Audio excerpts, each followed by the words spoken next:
Oke, sekarang kita akan belajar tentang distinct dan limit. Sebelum itu mari kita lihat tabel IPK. Halotek.ipk. Oke, banyak. Nah, misalnya gue pengen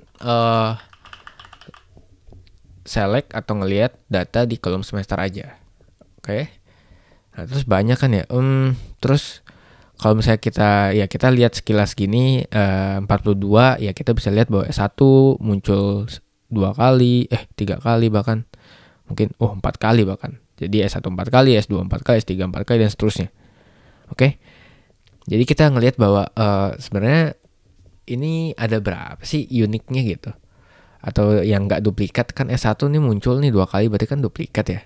Nah, secara secara unik, secara perbedaan gitu, data-data yang independen, yang unik itu ada berapa sih? Nah, kalau kita 42 kita bisa ya nge-scan aja sendiri, S1 ada berapa kita hitung, S2 ada berapa. Berarti kalau kita lihat sekilas ya uniknya adalah S1, S2 sampai S8 gitu kan. Itu uniknya dari sekumpulan ini. Nah, kalau misalnya datanya jutaan gitu dan lu nggak tahu nih uniknya ada berapa, ya masa lu scan manual gitu kan tidak mungkin. Nah, dari sini muncullah sintaks distinct. Gampangnya itu untuk membuat nilai di kolom itu unik, seunik-uniknya dari keseluruhan baris yang ada di tabel itu, ada di kolom itu, ya uniknya ada berapa sih barisnya sebenarnya, ada berapa anggota sebenarnya yang beneran anggota yang nggak duplikat gitu. Nah, itu distinct. Caranya adalah kita tinggal tambahin distinct di depan kolom. Distinct. Selesai. Then, berarti keluar S1, S2, S3, S4, S5, S6, S7, dan S8. Berarti cuma ada 8 baris ternyata di kolom semester ini nilainya unik. Sisanya ya udah berulang di antara 8 nilai ini gitu. Nah, sekarang distinct bisa dipakai untuk kolom, tapi bisa dipakai untuk semua kolom nggak? Nah, jawabannya bisa. Kita bisa pakai distinct all. Nah, distinct all ini akan mencoba membuat hasil dari query ini itu seunik-uniknya tiap baris.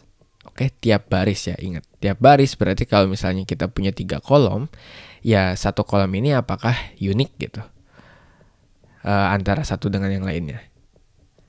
Oke. Jadi kombinasi NIM semester dan IPK itu harus unik gitu. Nah, kita lihat bahwa di total rows itu ada 39. Nah, kalau kita nggak pakai distinct, maka ada 42. Berarti ada beberapa nilai yang duplikat, atau setidaknya ada 3 nilai yang duplikat. Oke. Ya, kita bisa cari di sini manual, atau kita bisa pakai group by gitu. Tapi ya intinya distinct itu bisa dipakai untuk 1 kolom, 2 kolom, atau semua kolom. Oke, jadi itu distinct untuk membuat satu baris itu unik, tidak ada duplikat dengan baris yang lain. Oke, segitu aja distinct. Semoga bisa dipahami. Sampai jumpa gue lupa, ada limit. Limit misalnya distinct, kita pakai distinct ini semester lagi ya, semester.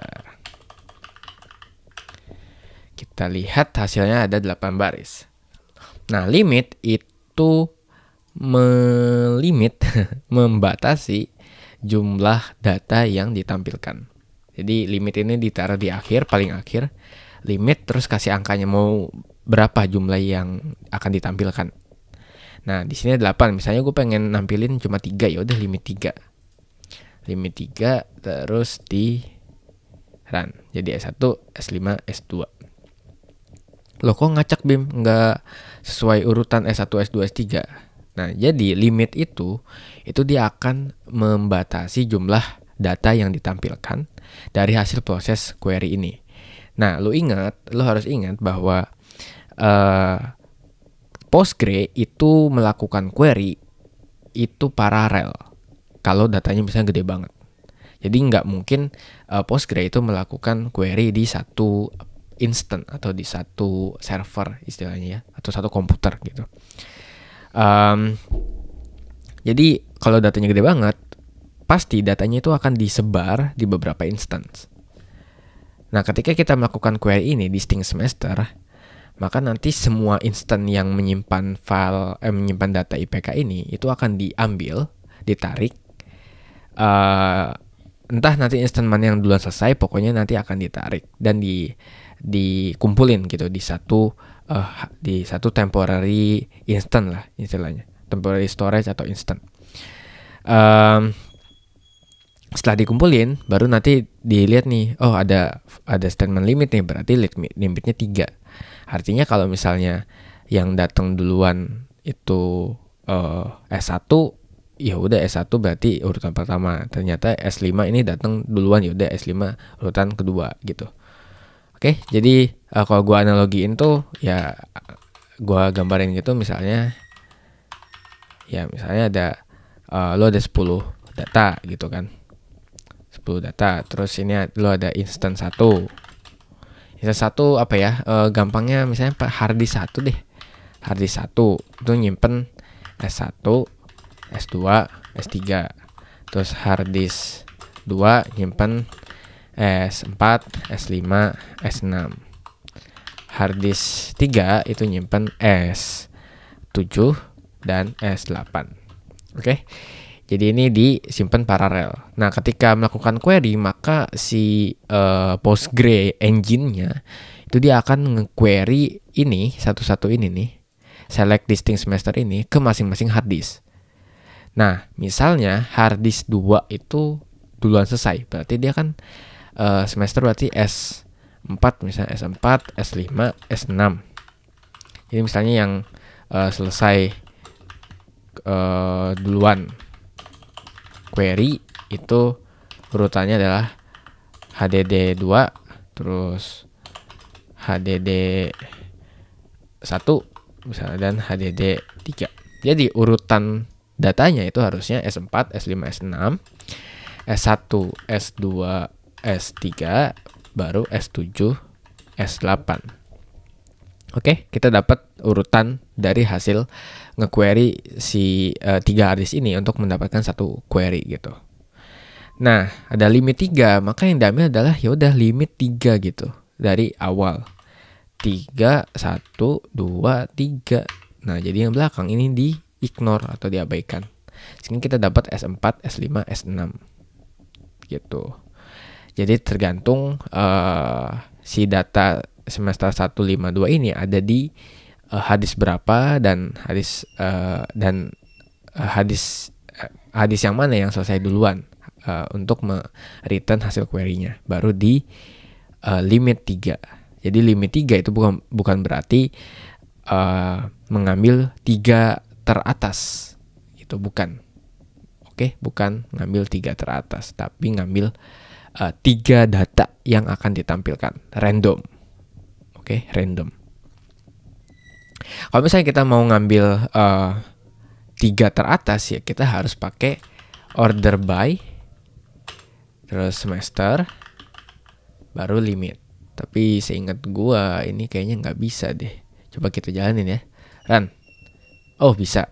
Oke, order by bisa, jadi 1, 2, 3. Nah, ini artinya setelah si query ini randomly gitu, atau query dari harddisk manapun dan harddisk manapun yang selesai duluan, bodo amat gitu, mau 2, 1, 3 urutannya, tapi dia ada order by. Jadi ketika udah nyampe yang tadi panjang ini, dia akan diorder dulu, diurutin dulu dari yang terkecil sampai terbesar, baru di limit 3. Nah, ini artinya ngambil statement ini, satu full statement ini artinya ngambil 3 teratas gitu. Oke, jadi itulah limit. Jadi sekali lagi ingat, limit bukan ngambil 3 teratas ya, tapi hanya membatasi berapa jumlah data yang akan ditampilkan. Kalau mau ngambil 3 teratas harus dibarengi sama order by something, order by semesternya. Oke, kalau gitu segitu aja untuk listing dan limit. Terima kasih, semoga dapat dimengerti, dapat dipahami. Sampai jumpa di video-video selanjutnya. Bye-bye. Mau belajar lebih intensif bareng mentor? Yuk ikutan mini bootcamp SQL for Data Analyst di Halotek Academy. Terima kasih telah menonton Halotek Academy. Jangan lupa like, comment, subscribe, dan share video ini. Cek juga tutorial menarik lainnya ya. Halotek Academy, learn today, great tomorrow.